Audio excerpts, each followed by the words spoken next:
katutaasa tekatulumirwa bambi balina ensonga naye batitegeere nti embeera gyenkoleramu oluusi ekiseera kituuka n'otya n'ogamba bwena ayogera kano kali nina ebigambo byenayogedde jjo eri abandiisi bwe nagambye nti bambi ekyali eyiganga lwaki mwab'amawulire ate obutambi bwe mwafulumya mwabutematema nnyo ne mutatulaga poliisi okuvaayo ne baddeyo emundu eno ne bagikozesa kyekyaliwaawo. So abapoliisi bambi bansonyiwe naye ekituufu kiri buvunaanyizibwa bwaffe kuvumirira bikolwa ebyobukambwe ebituusibwa ku buli munnayuganda nga n'abapoliisi muntwalire. Ate tetukoma kuvumirira naye tunoonyereza ku nsonga ezo ne tutuuza ne kooti zaffe ne tuwa obwenkanya abatulugumiziddwa. Naye kati oba mwab'amawulire mumpa magezi ki oba nyongeremuko okuvumirira ebikolwa ebyobukambwe ebituusibwa ku poliisi kubanga ate maama ate abasinza onange okuntulugunya nga muyita mu bigambo mwab'amawulire Wangadya olina ekyekubira. So kati between a hard place and a rock.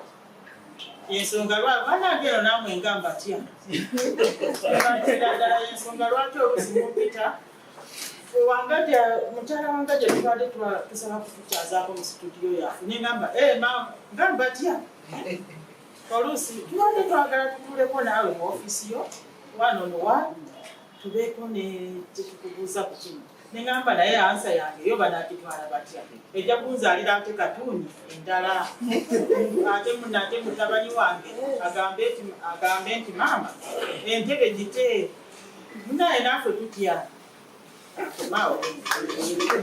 kubatya betusinga okutya mwab'amawulire.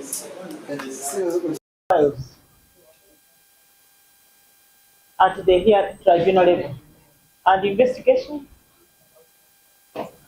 about 1,200. Is it true that if people don't know where to find us, how do they bring those complaints? Almost every month we have 3 tribunal sessions across the country. And that is not a sign that people don't know us. They know where we are here, head office. They know where our 12 regional offices are. They know where the field offices are. They also sometimes bring they even know the phone number of the chairperson. They call me a lot. And that's why whenever I speak to you, you never see me with my phone, because people are ever calling me. They know the phone contacts of our regional heads, investigators, directors. They get us online. We launched an app called Uhrc. Yes, Uhrc app. They bring complaints via that app. They even check the progress of their cases. So I think, with due respect, your question is not founded on facts. Victims know where to find us. Good day asked that despite the meetings we've had, the trainings we've had with the security agencies, torture continues. They continue to commit acts of torture. I think I have partly answered that question. Acts of torture are not confined to police.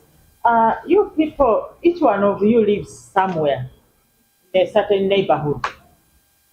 Do you ever hear, even when you are in your house, some of us who are lucky to live in wall-fenced homes, even as we hear acts of torture happening in our neighborhoods every day.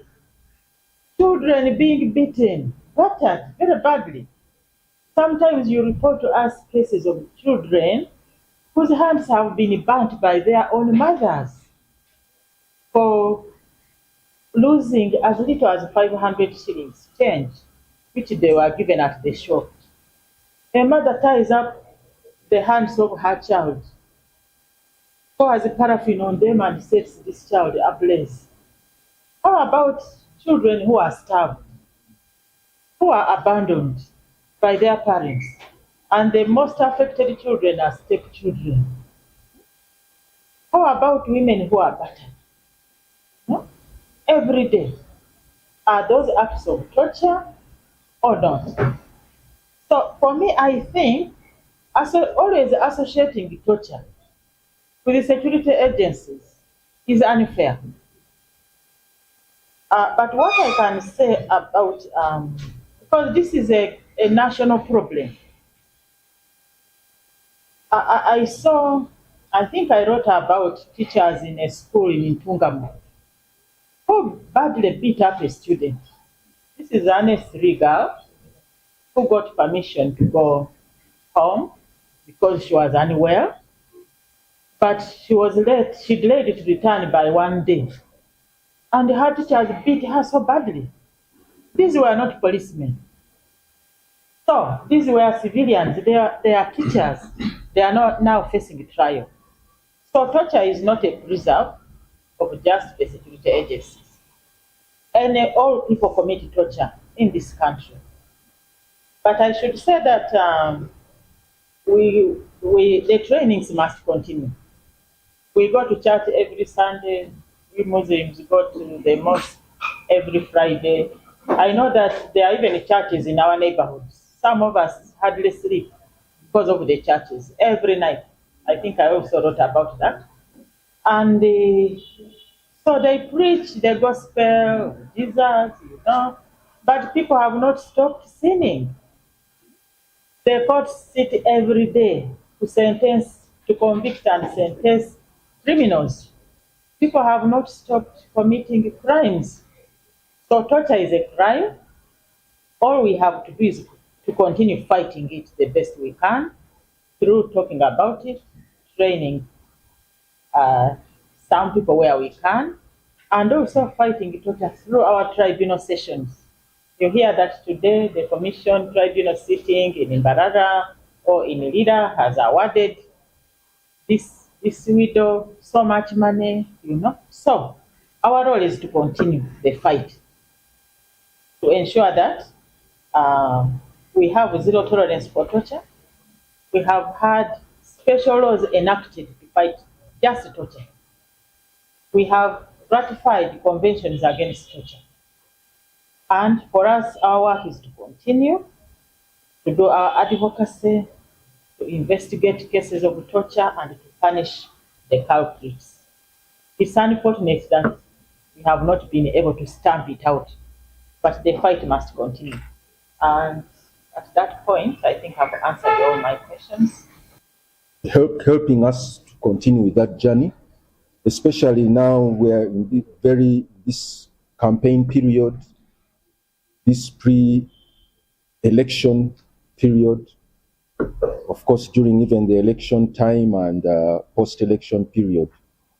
Would like you to remain professional and ensure that at the end of the day, what you bring out in the media does not lead to disturbances, because this is a very sensitive period in which we humbly request that you do your part. As the African Center for Treatment and Rehabilitation of Torture Victims, we continue to create awareness with various stakeholders. We have already created awareness with you, the journalists. We created awareness with the youth, the National Youth Council, in the different regions, because the majority of Ugandans are the youth. So it's extremely important that the youth are on the same page to ensure a peaceful election. And of course, we continue to create awareness and trainings of the security agencies, because they are also critical in ensuring that we have a peaceful election. Please feel free to engage us, to find out how best we can help support your work, because I know you are at the front line, especially during this period. It can be dangerous, but as SCTV, we provide services of treatment and rehabilitation for any human rights violations. So please engage us when you are harmed, so that we can treat you. Thank you very much. Maybe any other? Thank you, Mr. Asubuga. You wish to say something? All right.